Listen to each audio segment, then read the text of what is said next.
Thank you. Yeah, so first of all, thank you to the organisers for the opportunity to talk to you today.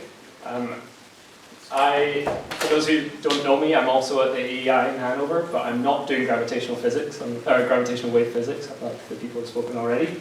But my goal is to search for pulsars.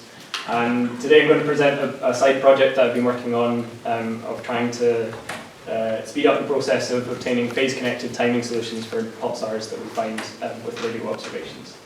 I'm going to throw up this slide to quickly motivate this. So this follows on nicely from the talk we've just heard about how many pulsars FAST is finding. But these are timelines of the number of known millisecond pulsars as a function of time.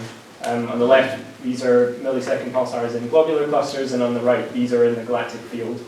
And over the past 5 or so years, between MeerKAT and FAST, the number of known millisecond pulsars is almost doubled in that time, which means we're finding hundreds of new millisecond pulsars. But in order to do the science that we want to do with them, you need to obtain a timing solution, a phase-connected timing solution, so you can be sensitive to GR effects and small precision effects that we want to find. And in order to do that, you have to phase connect your timing observations. And anyone who's done that knows that if you do it manually, it's a very time-consuming process, and to do that for hundreds of pulsars is difficult. And this is going to be even more of a problem with the SKA potentially finding thousands of pulsars. We want to find fast, efficient, and reliable methods of automatically doing that, so that PhD students don't have to do it themselves anymore.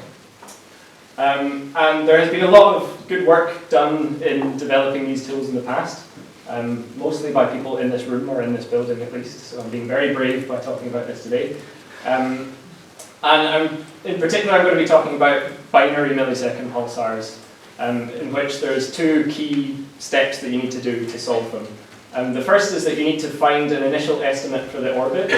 You need a good starting point before you can do the phase connection process.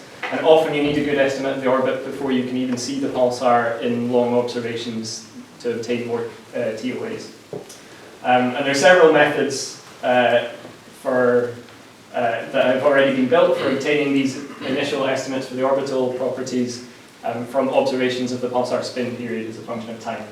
And the first couple of slides of my talk are going to be presenting our implementation of a method that was actually written or developed in 2008 by Baswati, and that allows you to very quickly estimate the orbital properties of pulsars, even in very eccentric orbits. And then once you have this initial estimate, you then have to phase connect your observations. And until fairly recently, this was a process of brute force and manual effort, and often getting lucky with some guesswork. But thanks to Paolo and others, there are automatic methods for doing this, which I'll explain a bit. And the remainder of my talk is going to be explaining 3 key modifications that we've made to these methods that speed up the process by several orders of magnitude, making it essentially instant for a lot of pulsars that we're trying to solve. I want to introduce you to this pulsar, Tarzan 5 AP, or Terry to its friends. And this is a new pulsar that was found with MeerKAT pointing at the Tarzan 5 globular cluster. I'm not going to say too much about it because Pranjwal is going to be presenting it in his talk later. But this is a pulsar that previous methods failed to solve. So because it's in a globular cluster and one that's been observed by the GBT continuously for 18 years, after it was found with MeerKAT, Scott was able to go back into the GBT observations and detect the pulsar many, many times over the past 18 years. So these are all the TOAs that have been obtained going back to the early 2000s, basically. And this pulsar is kind of the optimum bad case for trying to solve a pulsar. It spins very rapidly. It's in a very wide, long period orbit that is extremely eccentric. The eccentricity is above 90%, and it has a very massive companion. And all of these things add complexity to the model that you're trying to solve and make it harder. So all of the plots in my presentation are going to be real observations of this pulsar to demonstrate the methods that we're using. So I mentioned that the first thing you need to do is find an initial estimate for the orbital parameters. And we do that in 3 steps. Those 3 steps are designed to solve particular parameters that then lead on to being able to solve the remaining parameters in the next step. So the first of those parameters that we're trying to find is the orbital period. And we get this by observing the pulsar lots of times and measuring its spin period in those observations. And then basically trying lots of different possible orbital periods and measuring this property here, which is known as the roughness. And just to explain this equation quickly, what you do is you fold the observations on your trial orbital period, which makes a curve like this. And if you have the right orbital period, you should get a nice smooth curve. And the roughness here is just the squared differences between neighboring points. So if you have a nice smooth curve, you have very low roughness. If you have the wrong orbital period, you get some scatter, so your points have some kind of roughness to that curve. And the reciprocal roughness is just 1 over the roughness. So I could have called this smoothness. But when you have the right orbital period, you get a nice spike. So you immediately find your orbital period, but without having to search for any of the other orbital parameters that would make that more difficult.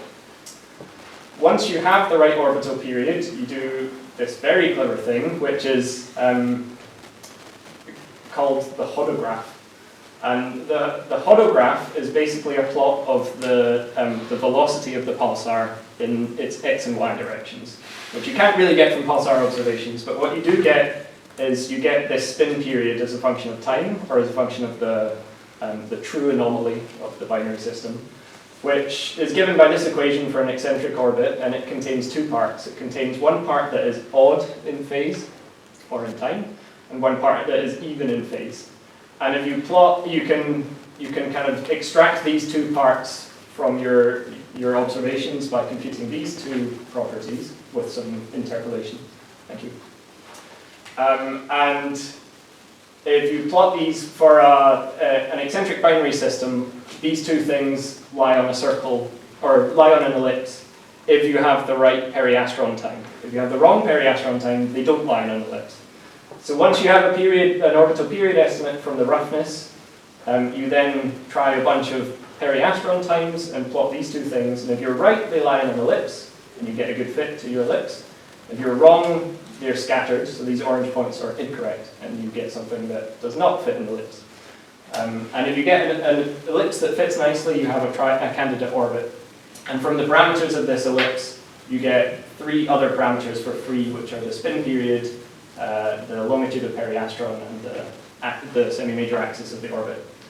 And then the only remaining free parameter after you have these things is the eccentricity, so you then just do another 1D search over that, and that gets you this nice curve, which correctly describes all of your spin periods measurements as a function of the orbital phase. So each of these steps is very fast. It's a 1-dimensional search, and it takes a second or so. So to basically go from nothing to a proper orbital or initial guess for the orbit takes a second or a couple of seconds. Once you have that, you then want to start phase connecting your timing solutions. And these are the TOAs that we get for TERI, our chosen pulsar, with an initial observation or initial orbital ephemeris.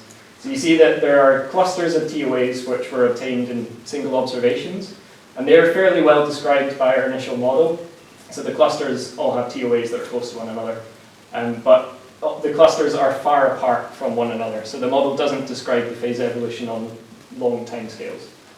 And what you do is you basically add artificial phase jumps into the model in between each of your sets of TOAs.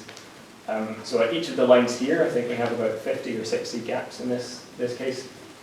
You add those as free parameters in your model, and you fit for them, and it removes everything. But of course it removes everything because you've just added random phase jumps to your model and fit for them. Our goal is that we want to find a set of integer values for those phase jumps that perfectly describes the phase evolution of our pulsar. So if you have integer jumps, that just means you're missing a rotation or 2 that you can then subtract from the model and get phase connection. But if you have 50 jumps and you try 2 integers for each of those 50 jumps, you have to try 2 to the 50 possible combinations, which is, I think, 1 trillion combinations. It's a very large number, and it's not computationally feasible. this is what Dracula, so Paolo's automatic phase solving method, thank you. This is how it solves it. Instead of searching all of those possible combinations, you pick a jump and you fix it to an integer value, and you refit the timing model and compute the chi-squared, and that gives you, or you do that for lots of integers, and that gives you this parabola, from which you can read off which integer rotation jumps are possible. For each of the possible jumps, you then go on to the next gap that you're trying to solve, and you do the same. And that, you end up building up a kind of tree of possible solutions that correspond to possible phase-connected timing solutions. And once you connect a large number of jumps, you eventually get to a case where no solutions are possible, and you have to go back to the start. And you kind of build up a search tree of solutions that eventually you then start pruning branches from, and eventually you should get to one solution. So instead of searching this many possible integer values, this is the number of branches that are left on the tree at each stage. The first modification that we made to the method is to not do that refitting step. So when you hit fit with tempo or pint or tempo 2, it's solving these equations. So it's doing weighted least squares, and it gives you this posterior distribution, which is described by a mean and a covariance matrix for your model parameters. And with Dracula, every time you fix a value and then refit, you're basically fixing a value in one parameter and then working out the posterior distribution on the remaining parameters. And you can see as you do this, your uncertainty on the remaining parameters gets narrower and narrower. But this refitting stage is very slow. It takes like a second with tempo, longer with pint. And it's unnecessary. You can use properties of, thank you. You can use properties of Gaussian distributions to compute this instantly using these equations, which I've completely run out of time, so I'll gloss over. But the idea is that you can do all of this using a couple of vector operations, and it's 3 or 4 orders of magnitude faster.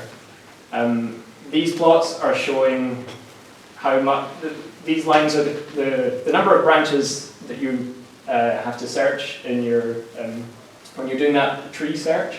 And it depends on the order of the jumps that you search. If you pick your order wrong, you can end up with more trials than there are more trials than you can compute in a Hubble time. If you do it quickly, it's several orders of magnitude faster. If you include priors on your search, you can reduce these costs by another few orders of magnitude. So we've gained 3 orders of magnitude by processing it quickly, and we've gained another 3 by including priors. And the last step is something that was presented in last year's Neutron Star Workshop by Dotan and others, which is to use algorithms known as lattice reduction. And the goal of these is basically to find combinations of jumps that are easier to search. And the long story short is that you can do that, and you can reduce the number of branches in the tree that you have to search from several thousand to effectively 1. So when you do this and you throw in our TERZ-N5 pulsar, it solves it in a single trial.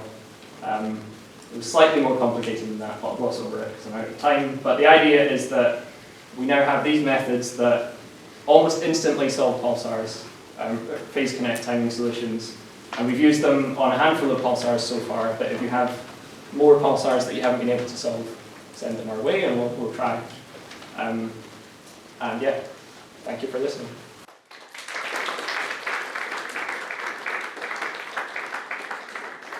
Thank you, Colin. Questions?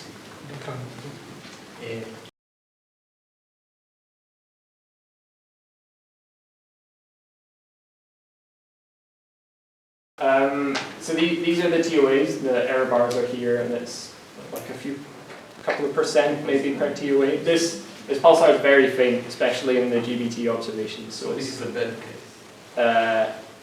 Yes. Often having very precise TOAs makes things harder because you need to be more accurate with things. So a little bit of sloppiness helps. But yeah. Go for it.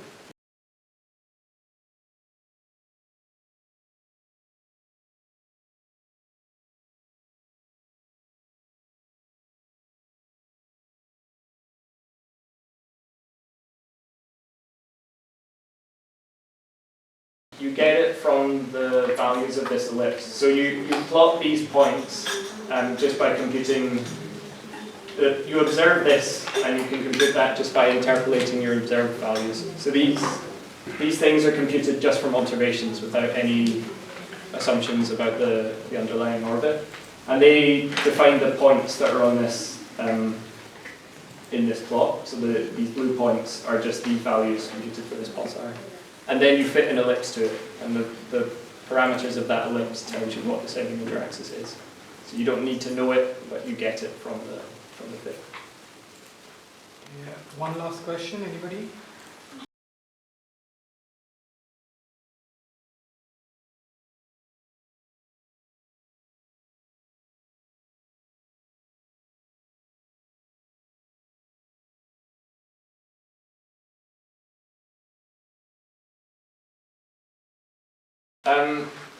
So yeah, when you do your fit, your fitter assumes that the model is linear, so it doesn't account for that. The nonlinearities come when your model changes significantly on the scale of the uncertainties.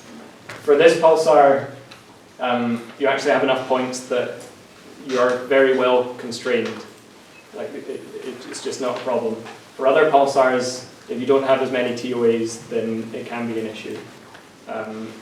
I think the solution is just to kind of constrain your search to a region where the model is linear, and then do a kind of grid search over the parameters where those nonlinearities happen.